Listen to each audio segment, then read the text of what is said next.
Episode 3 start होता है और वॉल्टर और जेसी डेजर्ट में बहुत चल रहे होते हैं।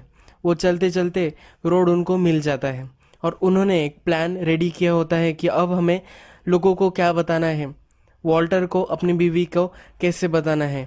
तो ये सब वो प्लान करके अपने एक गाड़ी को वो हाथ देते हैं और वो सिटी में आ जाते हैं। वॉल्टर एक सुपरमार्केट में अपने सारे कपड़े निकाल लेता है और वही वो खड़ा रहता है। तो उसकी एम्प्लॉय उसे देख लेती है और अथॉरिटीज़ को कॉल कर देती है। तो नेक्स्ट सीन में हमें डायरेक्टली वॉल्टर हॉस्पिटल बेड में दिखा है और स्काइलर और वॉल्टर जूनियर उसे मिलने आते हैं। वॉल्टर उन्हें बोलता है कि मुझे कुछ भी नहीं पता कि क्या हुआ था, 1-2 दिन से मुझे क्या हो रहा था इस बारे में कुछ भी नहीं पता। नेक्स्ट सीन में हैंक की डिब्रीफिंग हो रही होती है। उसमें हैंक से पूछा जाता है कि उसको कैसे पता था कि वहाँ टूको होगा। तो हैंक उन्हें बताता है कि मेरे ब्रदर इन लॉ को मैं ढूंढ रहा था और लीड्स जनरेट करने के बाद मैं जब एक हाउस पे पहुंचा तभी टूको वहाँ था और टूको ऑलरेडी शॉट था। हैंक का एक अंदाज़ा ऐसा होता है कि टूको को जेसी ने शूट किया होगा क्योंकि जेसी की गाड़ी ही वहाँ होती है। नेक्स्ट सीन में बैजर और जेसी उसके घर के सामने बैठे हुए होते हैं गाड़ी में और एक पुलिस ऑफिसर उसके घर के बाहर होता है। वो चेक कर रहा होता है कि जेसी घर पर है या नहीं। जेसी के बेसमेंट में सब मेथ का सामान और मेथलमीन होता है तो उसे वो क्लियर करना होता है। बैजर उससे पूछता है कि और एक बैच कुक कर लेते हैं, पर जेसी को अभी के अभी उस सब सामान को निपटाना होता है। बैजर का एक फ्रेंड उसकी गाड़ी को भी निकलवाने के लिए मदद करता है, पर वो उससे $1000 मांगता है। जेसी के पास फिर सिर्फ 500 होते हैं, पर बैजर उसे एक कॉन्फिडेंस देता है कि जेसी अपने पैसे चुका देगा, तो वो गाड़ी लेके चला जाता है। नेक्स्ट सीन में वॉल्टर बेड पर होता है और उसके डॉक्टर उससे सवाल पूछ रहे होते हैं कि उसे क्या क्या याद है। सब टेस्ट वॉल्टर के हो चुके होते हैं और उन्हें पता चल जाता है कि वॉल्टर के ब्रेन में कैंसर नहीं फैला हुआ होता है। तो एक गुड न्यूज़ होती है, पर बैड न्यूज़ ये होती है कि ये वॉल्टर के साथ क्यों हुआ तो ये पता नहीं चलता और ये अगर रिकरिंग है तो बहुत बड़ा रिस्क हो सकता है। इसलिए जब तक ये पता नहीं चल जाता तब तक डॉक्टर उसे डिस्चार्ज नहीं देने वाले होते हैं। उसको थेरेपी भी रिकमेंड की जाती है। वॉल्टर उन्हें बताता है कि अभी उसे बहुत अच्छा लग रहा है, फिर भी वो नहीं मानते। नेक्स्ट सीन में जेसी वही मोटेल में बैठा हुआ रहता है। अब उसने सब काम कर लिए हैं, अब उसे डीए के हाथों पकड़ा जाना है, इसलिए वही वो मोटेल में आता है। वो वहाँ वेंडी के साथ होता है और सब डीए एजेंट्स आकर उसे अरेस्ट कर लेते हैं।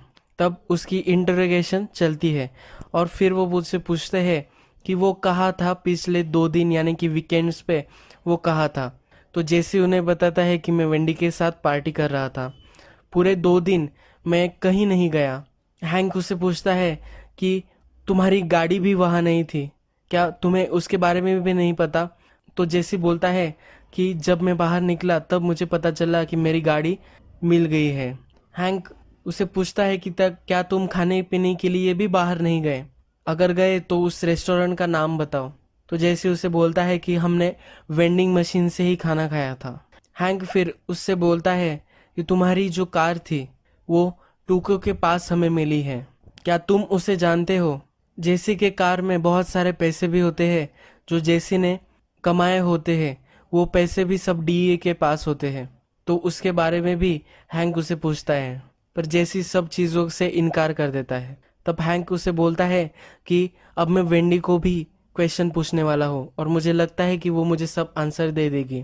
वेंडी से भी बहुत सारी इंटरोगेशन करने के बाद वेंडी भी सेम स्टोरी बताती है और जेसी को कोई प्रॉब्लम नहीं होता। नेक्स्ट सीन में हमें साइकोलॉजिस्ट के साथ वॉल्टर दिखाया गया है। साइकोलॉजिस्ट वॉल्टर को सवाल पूछ रहा होता है। वॉल्टर उसे बताता है कि अब मुझे बहुत अच्छा लग रहा है और मुझे जल्द से जल्द डिस्चार्ज लेना होगा। साइकोलॉजिस्ट उसे बोलता है कि जब तक हमें रीज़न नहीं मिल जाता कि क्यों तुम्हें ब्लैकआउट हुआ था, क्यों तुम्हें ये सब याद नहीं, तब तक हम तुम्हें नहीं छोड़ सकते, ये बहुत डेंजरस हो सकता है। फिर वॉल्टर उसे डॉक्टर पेशेंट कॉन्फिडेंशियलिटी के बारे में पूछता है और साइकोलॉजिस्ट उसे अश्योर करता है कि वो कुछ भी नहीं बताएगा अगर वॉल्टर ने उसे सच कहा। तो वॉल्टर उसे बता देता है कि मैं उस घर में रहना नहीं चाहता था और मुझे घर से बाहर निकल जाना चाहिए था, तो इसलिए मैंने डायरेक्टली मैं चला गया और 2 दिन तक नहीं आया।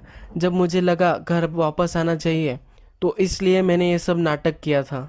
साइकोलॉजिस्ट उससे पूछता है कि ये सब वो किससे भाग रहा था, तो वो बताता है कि मुझे कैंसर होने वाला है, मेरी बीवी प्रेग्नेंट है और मेरे बेटे को भी इलनेस है जिसके कारण वो पैरालाइज हो चुका है।